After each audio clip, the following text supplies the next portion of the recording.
Welcome back to a brand new edition of Getting Color right here on the BigVitoBrand.com. And I am Virtue, being joined by the man himself. Here he is, Big Vito LaGrasso. Hey, man, what's up? What's going on? It's the BIGV from the LOG coming to you live, baby, live. I noticed that we didn't do a show last week because we had some technical issues, and I'm glad to be back with Getting Color. We got a lot of good topics for everybody.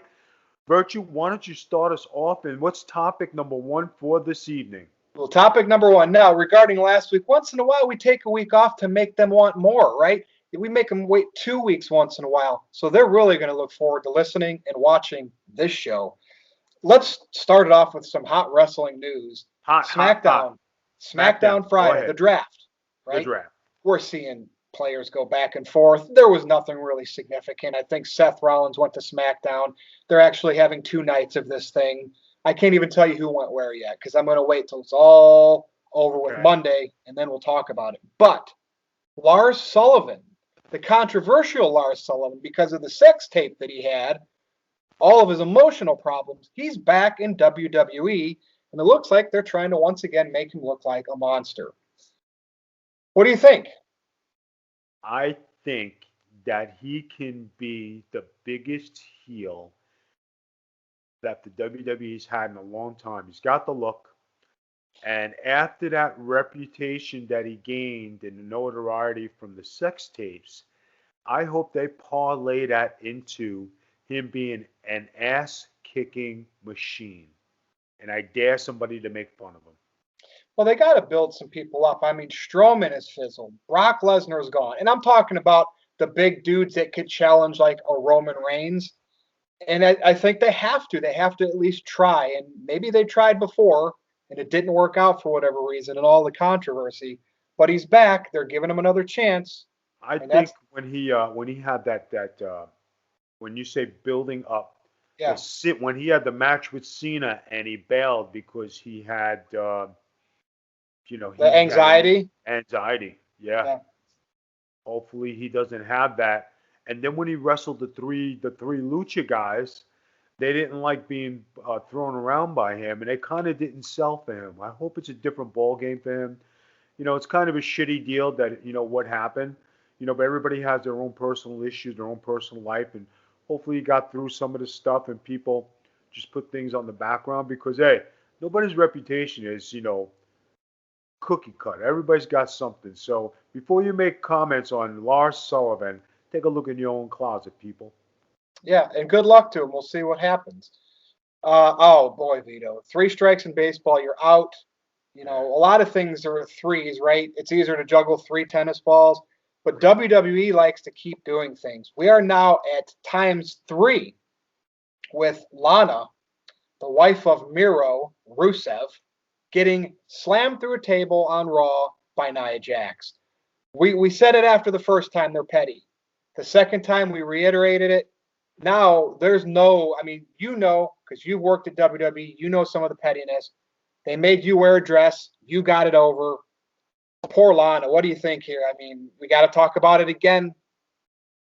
I feel bad for her because she's taking all the repercussions that they tried to give her husband, but he was able to leave. I think it's bullshit because I think they could do something else with her. If they're just going to bury her like that, put her through jail, why don't you just release her? Let her go do her thing. If you don't think she's worth anything, then just say la vie. But doing this to her and burying her and jobbing her out, and all she's got to do is show up at AEW and show up with Rusev. The place will go bananas. And then it's the best 1-2 punch they got. And then they'll really come up with some good stuff. Now, she's got like a 5-year deal. So is she going to just tough it out? Could they torture her for that long? Yeah. Wow. They can. And you know what? Just think about it. You're at their mercy, right? They took everybody's Twitch money. They're taking everybody's other avenues of revenue money. They want. They want to own you. And this is just another situation of them owning somebody and doing what they want. And she really doesn't have a say. She could have a say and say, I'm not doing it, I quit. But then she can't go nowhere because she's contracted. Yeah. But you know, it's very poor, very very sad to see that this happens, and it's obvious even to the naked eye of non-wrestling fans. So Yep. guys, cheer on Lana. Hope she gets a good push out of this. Yep. And, we'll see if this keeps happening. I mean, this could become a routine thing. Let's take a quick break for wrestling. I mean, I know we're only 5 minutes in the show, but tonight, as we're recording this later on, will be Game 6 of the NBA Finals. So by the time this gets out there, it's either going to be Game 7, the Right. Heat will force it, or LeBron will have his fourth ring, Anthony Davis will have his first. You and I have talked about this NBA bubble. It's been very entertaining. I guess ratings have been down, but it's just not your typical NBA with the crowds. And I don't know, maybe it just some of the high profile teams like the Clippers and the Bucks got eliminated like early. What do you think here now? I mean, LeBron, they were up 3-1, right? So Jimmy Butler had another triple double, a hell of a game 5 to force game 6. What are we looking at 7 games? Are we looking at LeBron on the hot seat here? What's your take? I think that honestly, people, I've been a basketball guru and player my whole life. That was one of the best basketball games I have seen and watched in a long time. It's got to be one of my all-time favorites. Jimmy Butler, I call him Jimmy Gangster because he played so good and he went toe to toe with LeBron and Anthony Davis. So, I mean, and he spread the ball out. He's got the ball in his hands. He does exactly what LeBron does, but Jimmy Butler has been producing. And you know what, people? I hope this goes 7 games. I hope Miami wins. And then I'm making a prediction, okay? Okay. If LeBron does not win in LA, he will go to New York because that is the only way he will get recognition for being the all-time great is to bring a Knicks a chip. Now think about this. If he loses, now he came back from a 3-1 deficit Right. against Golden State with Cleveland, bringing them their first championship. Could you imagine if the year Kobe passes away tragically, they have a commanding 3-1 lead in the bubble, and Jimmy Butler brings the Heat all the way back and loses? I think LeBron's going to finish it off. I think he's going to do it in Game 6. I do want a Game 7 though. I do want it to go down to the fourth quarter of the final game. There's no better way. I mean, that's the ratings should be good if that happens. No, guys, and this you're seeing some good quality basketball. It's not lopsided. Nobody's getting blown out. Yeah. Miami Heat, they got a good team. They've had a good team all year. They've been under the radar, but now that they're playing, all they got to get back is their point guard, Gorgic. Dragic, but I think Dragic. he's out. Well, this year he's out, but he'll be back. Now he is getting older. I do like that. I think his name is Tyler Hero. Yeah, that guy. Good. He's good. 2 years. You know, he's 2 years out of high school. Is he? He looks young. He's 20 years old. 2 years ago, he was playing high school ball. How good is that guy at 20? And he's playing in the NBA. Well, LeBron did it before, and a few others, Garnett back in the day, and they turned out okay. But yeah, that's fun to watch. Kid Duncan Robinson is another guy.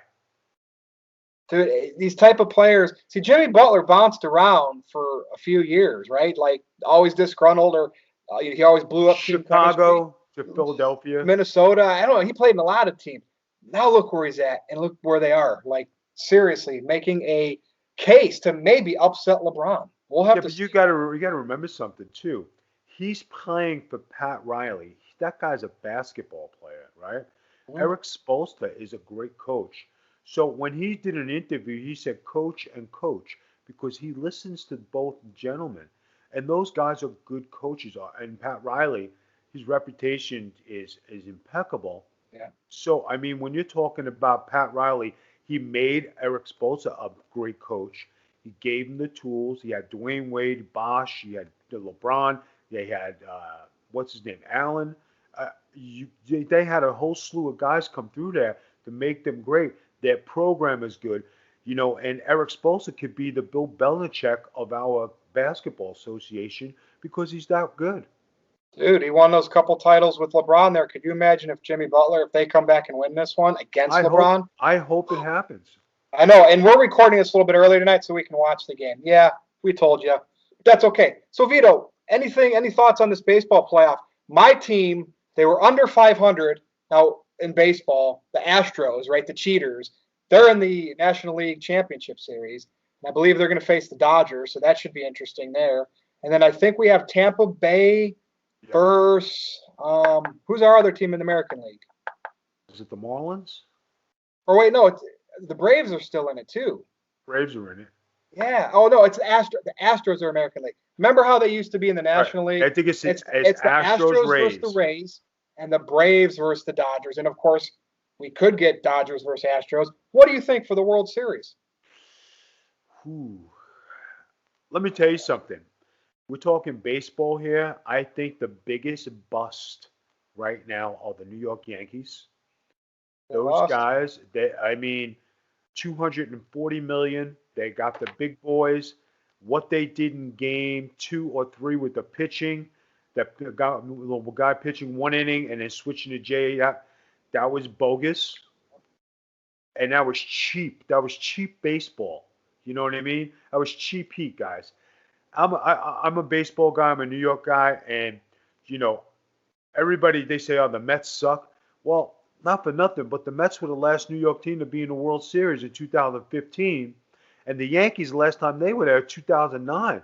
So the Mets actually are repping, you know, the World Series thing. But I don't understand the Yankee thinking on that pitching move. I know you're a Cleveland boy, and when you see some of the stuff the Yankees do, it's got to irritate you. Yeah, and the bottom line is they're out. I mean, they have all their championships, but the last 20 years, they're not that dominant Yankees system it used to be. Spending all that money, getting all those names. Guys, 2009 is the last time they were in the championship series. 2009 is the last time they played for, you know, the World Series. That's A-Rod got his ring, but that's what I remember from it. A-Rod got his ring. The curse of A-Rod. There you go. But look at Giancarlo Stanton. Now that guy can't stay healthy for nothing, but when he plays, he had 7 homers. He was a madman. But the guy can't stay healthy. Aaron Judge can't stay healthy. All these big athletes, they're having a hard time staying healthy. Yep. It's sad. Look at Sanchez. That guy lost his swing, lost his starting position, lost his skill. What did they do with Gary Sanchez? Where did they throw him? Exactly. He batted like under $150 or whatever. 147 points. That's it. 147. And that was in 2 months of baseball, so it's not like, you know, there wasn't enough at bats there. There were, but anyways, well, we always got to talk about sports once in a while. We got to mix it up here. I think your boy Lindor is going to wind up on the Yankees. Oh, he's definitely leaving Cleveland because he's going to be probably the highest paid, if not the top 3 highest paid shortstops. I think he's going to be for $25 million at least. He's going somewhere. So Cleveland will have to figure things out. Cody Rhodes came back.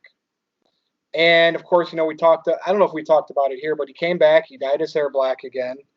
I know you've called him, when he was in WWE, he was a small fish or a big fish in a big pond or something like that. And in AEW, he's the fish in a small pond. So before he left selling injuries to make Brody Lee look like a monster, he lost that TNT title, which is like a television championship, to Brody Lee. I think it was like maybe 6 weeks, comes back all heroic, and he gets the belt right back. Cody, executive VP. Way to go. Like, I don't know, what's your thoughts with that? I mean, you know, he's okay, and but what's your thoughts on him in that position? Like, is he their biggest star? Does he have to do this and always be over? It just seems so forced to me because it's Cody and he's a EVP. Guys, he tries to cut promos like his father. It doesn't come across like that. He's not being himself. He's trying to be the American dream. He didn't need to win that title. He could have turned heel, shocked the world, right? There's so many things. You don't need a title to get over. You have to get yourself over. He's not over. I don't care how many times he wins. Yeah, he thinks it's weird though. A lot to me in AEW, there's a lot of those people that aren't over, but they're only over to that fan base, which is very niche. So that's not really over, is it, Vito? No. Guys, if his last name wasn't Cody, if his last name wasn't Rhodes, and he wasn't Dusty's son, he'd be a kid with black hair, with a pair of trunks, wrestling. With an You ugly would, neck tattoo. with an ugly neck tattoo. Yeah. Even before the tattoo, you wouldn't pay him no mind. Yeah. But because he's Dusty Rhodes' son, everybody gravitates to him because, oh, the American Dream. No, it's not because of it. How about, David Flair was Ric Flair's son. He could have scrapped off his father's legacy even more than what he did, but he chose not to because the wrestling business wasn't for him. You know what I mean? Look at Kurt Hennig's son. He never played to being Mr. Perfect's son. Never, ever, ever. Dude, DiBiase Jr. quit wrestling. Yeah. And he was getting a good push. Yeah, quit wrestling. Guys, sometimes when you're somebody's son, it works against you. The greatest wrestler of all time, Bruno Sammartino, he had a son named David. They tried to push him and get him over. It was not happening. Even with Bruno in his corner. Yep. Sad. Sometimes it just doesn't work the way they want it to. And Brody Lee should never have lost that title. Period. Yeah. The end. And they just have not been treating the big guys that good down there in AEW. I mean, yeah, Lance Archer is the number one contender right now. He'll probably job to Moxley. Brody Lee, yeah, he lost, right? Then they built him back up. He beat Cody, and then he lost the title to him again. Terrible. I don't know, man. We'll see. I want to ask you this next topic here. We're going to go to NXT. We talked about AEW. We got to talk about the big Wednesday Night War. Not really, but they had a lot of injuries. Obviously, we know when Karrion Kross beat Keith Lee for the title, he got his shoulder injured, had to relinquish the title, and he's still out. They had a title match at NXT TakeOver 31 recently. Finn Balor versus Kyle O'Reilly. Balor retained. Both guys got hurt. Balor has a broken jaw. And then the next night, Ridge Holland, who's the guy they're pushing, broke his leg. Surgery. How can these guys, you are a professional wrestler. You worked safe. You even did hardcore stuff. How can wrestlers work safe? Is it just to get the pop from the crowd? Like, what is your take on this? Because this is an epidemic. Guys, what's happening is they're working reckless and they're working too stiff. They're not working together, okay? Because all the years at ECW, did you ever see anybody break something? Maybe I'm not talking about falling off a scaffold 20,000 feet. I'm talking in a wrestling match. Did you ever see anybody get hurt in ECW the way they do in NXT? No. No. The only things they did the blood, obviously, and maybe one of the pit bulls. Did they really have a broken neck, or was that gimmick? I'm not sure. That's the only thing, if anything. And when you're talking about wrestling in the 90s, when I was coming up, how many injuries really were there? There weren't too many. You could work through them. They were just little things. Guys, they're working reckless, and they're trying to gain this attention and notoriety. And you could see by the way they hit each other, these guys are shooting on each other and laying it in and being too rough. And breaking somebody's jaw is just like when Nia Jax punched Becky Lynch in the face. You guys remember that, right? That was another broken nose and like blood everywhere. Jesus. Guys work safe. And everybody condemns Nia Jax for working unsafe.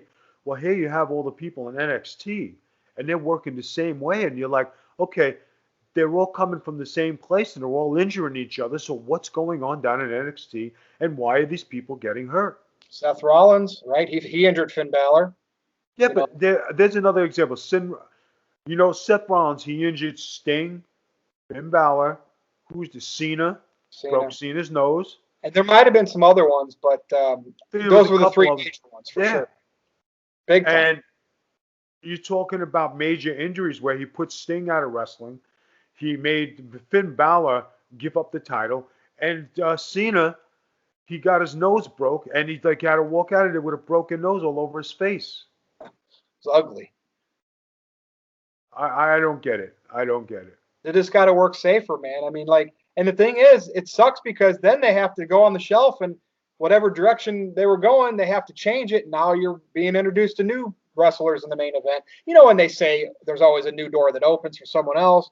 Yeah, but it sucks for the people that are getting hurt. So I don't know. Yeah, Work but safe. talk about getting hurt and the guys, working. We were talking before, and we were talking about Braun Strowman, right? How he fizzled out and whatever. God, he must be really taking his vitamins because look at his abs at 400 pounds. Yeah, you think that's you've worked out right plenty of times because that's what you used to have to do to keep in shape. Is that what do you think? I think he's eating a lot of egg whites. A lot of egg whites. Interesting. A lot of crunches. A lot of crunches, a lot of egg whites, a lot of protein shakes. He's doing a hell of a job. Hell of a job. I like it. I like it. We will see. All right, here's a big topic here for you, Vito. Go ahead. Because Matt Riddle, we know about these accusations. I think her name is Candy Cartwright. Don't quote me on that. Just the accuser.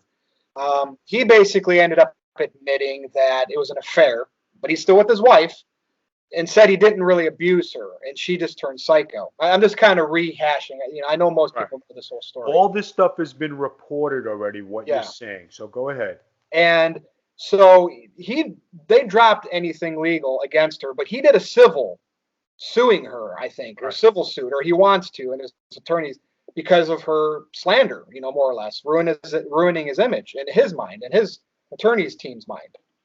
Then Candy Cartwright recently now sued Matt Riddle, and not just Matt Riddle, WWE Yep. and Evolve, and I think even another promotion, because she was saying that she was not able to get work because Matt Riddle, right, wanted to push this under the rug, whatever Exactly. happened between them, and was basically telling management wherever he worked, she can't work on the shows. It's too, and wow, just, you know, I don't even know how to digest everything that's going on here, but Matt Riddle is still on TV. Now, he's not getting that get called up from NXT super push like some people get. He's kind of in the middle of the card, 50-50 booked. So they're trying to keep him a low profile, like they're doing with Velveteen Dream down in NXT. Nothing major happening there, but they're still both on TV. What is your take on Matt Riddle and his accuser?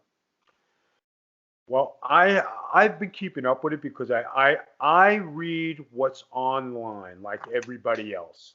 NoDQ.com. Yeah, NoDQ.com. So I saw today that she countersued, and then there was an email. They said it was a Yes. smoking gun that said, "Listen, due to a conflict between you and one of our talents, we can no longer use you. Um, Good luck in your future endeavors." Blah blah blah. So that was pretty brutal. She lost bookings because of not because she wasn't good, not because she missed work, not because of fault of her own, but because of another talent. Okay, and it's stated in the email. It's documented. It's online. Yep. So she goes and sues the other companies because of the association with the WWE, and then evidently she lost bookings because of them. Yep. Now, this has got to be a hardship for her, along with him, because I'll speak for him and then I'll speak for her. Yes, he had an affair. He admitted it. He's married. He has kids. Hey, he made a mistake. Give him the benefit of the doubt. She counters and says, yes, we had an affair, but we were still messing around. Then she came out with some accusations. I wasn't there. You weren't there. Nobody was there. It was just between the both of them. So whatever happened, happened. What else was reported? That she was his date for WrestleMania while the wife stayed home, and everybody knew that they were a couple. So I mean that was stated in the media, and you look at it now with all these lawsuits. I want to ask a question to you. How is he still on TV when Enzo was accused and didn't had nothing to do with nothing, and he was fired?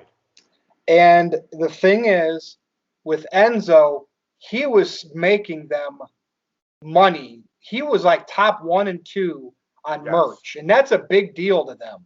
So for them to have let him go, making revenue on him, and then everything that happens now, and of course the only answer I can give you, Vito, is we know back then Enzo was living the life.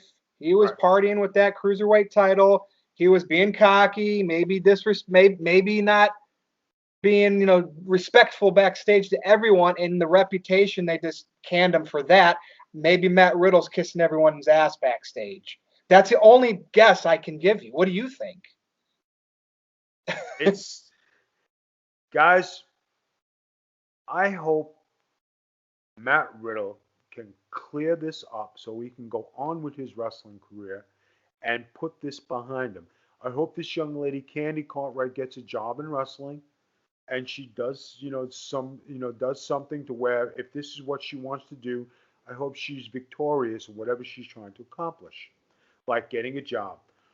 The lawsuit is none of your business, my business, the other business. It's between both of them. The fact that it's in the media and the news kind of sucks. The fact that he's still on TV is not a good look for the WWE, but they're portraying it as it's nothing. We're going to keep going. Velveteen Dream also was in a little bit of hot water. They're, continuing. Nobody's been accused of anything. Nobody's been found guilty. So it's business as usual. Unless somebody says you're guilty, then there's really nothing you could do. Yeah, there's been no police action. Like there's been Exactly. accusers, but like through platforms, social media, not technically police in the right way. All right. So there's a lot of hearsay, a lot of drama that comes with wrestling. I hope Velveteen Dream for what was going on. I hope he rights his ship, and I hope he goes and has a great career. Matt Riddle, I hope he does phenomenal whatever he's doing, and he rights his ship. Now, as far as this young lady, I hope they squash this thing soon. They come to some kind of agreement, and it goes away. And let's put wrestling back on top where it belongs, and not in this social media drama-filled mud pile that we're all seeing, because it takes away from all the rest of us who helped pave the way, and with hard work and knowing what it took and doing everything by the book to get somewhere. And then today, because of social media, because there's so much around, it's terrible, and Yeah. you can't do anything, without being spotted. No. And because you brought him up, I want Enzo to come back. Now I don't know if he's pursuing it or if he's just doing his thing, but the guy is entertaining and he has value and he is a ratings draw, proven. So I don't care if it's as a manager, as a mouthpiece, as a bump, you know, clown, right? Coming out and running his mouth and just taking bumps because he might not have been able to work Vito, but the guy took great bumps. You want to know where I'm surprised they haven't wound up? He was a great rag doll. No, no, no, no. Honestly, truly, guys, I What's am that? surprised that Enzo and Kaz have not wound up at AEW. Well, Cass, remember, he had some demons with some drinking problems and some stuff that he ran to in the Indies, so he's kind of laid low. We haven't heard much from him for 6 to 8 months.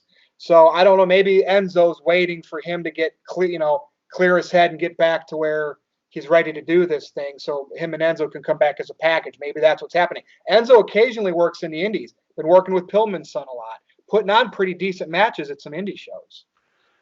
I think if Enzo and Kaz went to AEW, I think it would jumpstart their ratings a couple 100,000 because people would watch And bring him just in to as the watch, villain. Bring him just in to as the villain. watch, Yeah, just to perfect. watch his entrance. I don't care what he does after, just to watch his entrance, do his spiel, 200,000 more on top.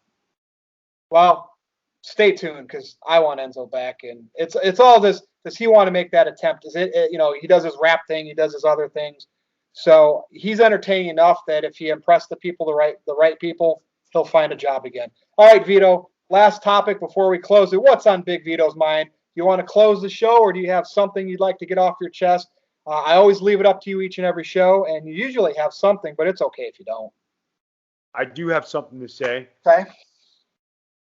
Guys, I've been in wrestling 30 years, right? And I've seen the highs and lows, and I've seen a lot of things behind closed doors, seen it on open doors, and the one thing that's disheartening is how everybody today comes out and there's a lot of drama.